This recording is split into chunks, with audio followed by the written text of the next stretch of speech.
Hey StarCrafters, Wookie here, and this time I want you to look at a build I used that I learned from Day 9, Sean Plott. He talked about it at length in his daily number 242, which you can see at blip.tv. Just search Day 9. I'll put a link down below in the description, so you can go right to that after this one. He'll talk about it for about an hour. I'm going to try to get through it in about 10 minutes, but I thought it might be worthwhile to look at how it works at the low level of play, because he's a master level player. I am, a bronze level player, and it worked for me. It took me a few tries getting through it to get it smooth, but it works. Zerg versus Zerg, give it a try. Terran and Protoss as your opponent.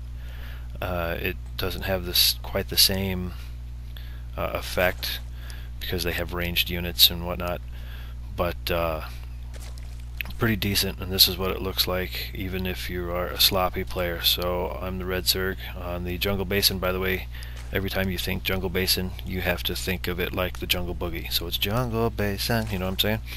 So from this moment forward, every time you see or hear Jungle Basin, you have to do it like it's the Jungle Boogie. My opponent is Alex. He showed up here as the Blue Zerg. So the idea behind this build is extractor first. That was at 14 supply. Throw down the extractor right away as soon as you can afford it. Get a spawning pool. And I'm staying at 13 supply because I'm still making drones. And the idea quickly behind this build is to get to lair tech and speed roaches as quickly as you can. So here the extractor comes up. Come on, what's that? 3 seconds, 4 seconds, 5 seconds. Get those drones in there. Keep making drones. As soon as the spawning pool finishes, we're going to want our queen right away, and then we're going to go right into a roach warren, and then right into our second gas, because this is going to be a gas heavy build. So I'm going to speed it up, and we're going to watch all of these things happen, hopefully. Pool, queen, roach warren, second gas. You'd think I'd seen this before. Alright, now the placement of these buildings is also important. We tuck our spawning pool right next to our geyser. We tuck our roach warren right next to our other geyser, leaving very narrow gaps here. These gaps help you defend against any pressure that might come on, because we're going to be making very few units to defend until we get our roaches out. So you can see I made 2 zerglings. That's it, just to kind of have something with claws out there in case. Then we get the queen, and we're going to keep her in this hole. Now, I actually didn't put her in there and hold position on her, but you can. She's going to be crucial for early pushes, kind of like this. Here's a nice time to talk about it. Now, it's 3 zerglings, but he's got me outnumbered, so I'm just going to fall back to my gap.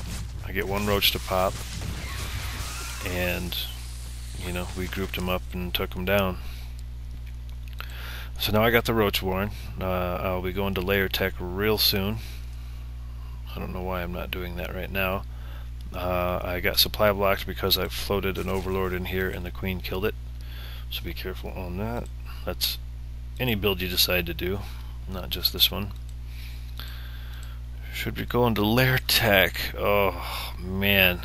But you can see the idea with this whole build is to get to lair tech as fast as you can, and I didn't do that, but it still worked. So there we go. We finally get the lair tech coming. Looks like I went and expanded before the lair, and that is bad. I would not recommend that. But this is the whole thing. This is what Day 9 talks about. What you see right here on the screen is the whole setup. Gas first into a pool, leave a small gap, into a roach warren in your second gas, leaving a small gap. Use these buildings as static defense. Like you can see, Alex built 2 spine crawlers.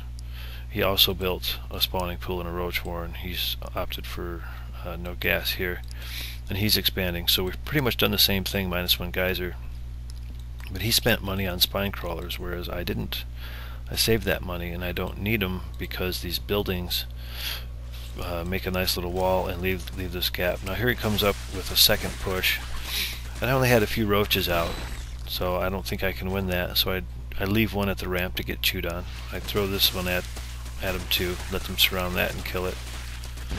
And that's fine. I'm just softening them up because I know once I get back to this gap, I'm going to be able to close them down. Now I shouldn't have chased them around like that. I should have just set these roaches in this hole, put them on hold, set the queen in this hole, put them on hold, and waited for my next round of combat units to produce. So again, a little bit of lack of control because that's what I do, but it still worked.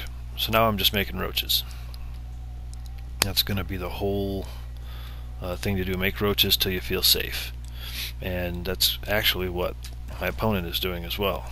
He's just making roaches. He's getting drones to his second base. I'm not.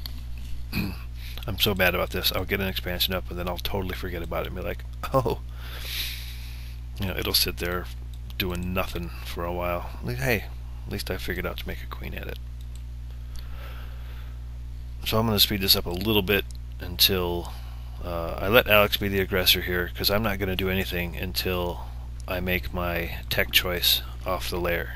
I go with a spire in this game, but you can do whatever you want. I didn't get my roach speed, but if I'm going to use roaches as my attacking force, I'm going to get the roach speed. An Evo chamber would be nice. I didn't do that, probably because I forgot. But he, you know, and he's poking around with roaches. He kind of hit the rocks.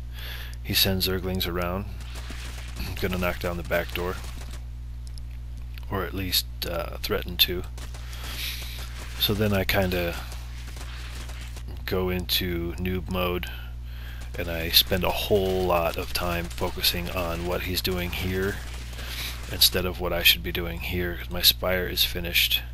You can see I'm not making any mutalisks at all. I'm very close to the supply cap, and I'm over here trying to micro roaches to pick off these, and I decide I'm gonna drop some goop here, and I run a drone over to build a spine crawler so I can pick at these units. And it just, why did I even bother? I finally get a mutalisk going because, you know, light bulb, ding ding ding, a mutalisk kills those very quickly.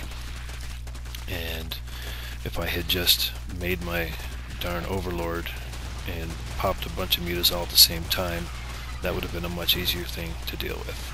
So don't get caught up in the micro. Now here's the big push. He decides to go roaches. He's got a lot of roaches here. That's 22 roaches. I don't have nearly that many roaches, but I know I've got mutas coming, so all I gotta do is stall, which is what I did. I plugged up the ramp, stalled as long as I could, and here come the mutas. Now watch what happens when he tries to actually start killing me. He's only got a handful of roaches, maybe 3 or 4, that can actually do any economic damage to me. He can kill my army, that's fine.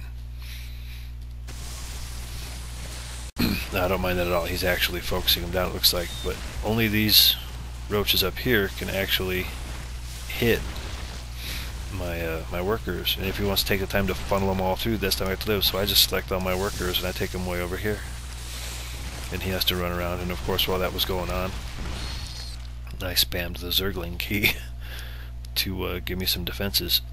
And now his army's dead.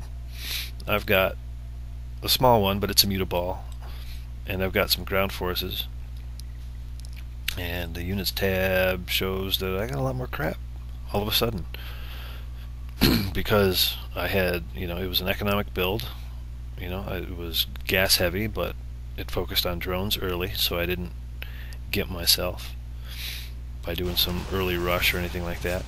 And then I waited. I just, you know, focused on the economy and had a little vision on the map, and when I saw that he was attacking, I knew that I have the defensive structures in place and small avenues of attack. You just delay, delay, delay, and, you know, use all your larvae in a production cycle to build your defenses.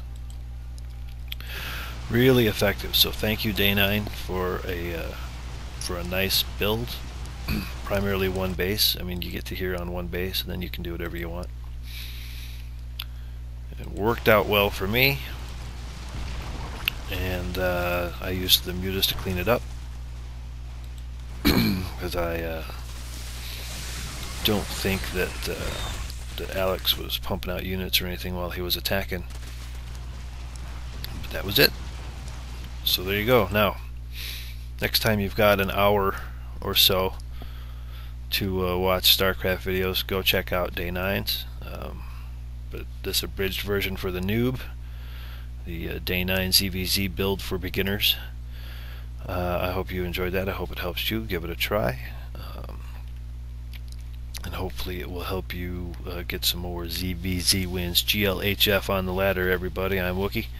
I'll see you next time I learn something.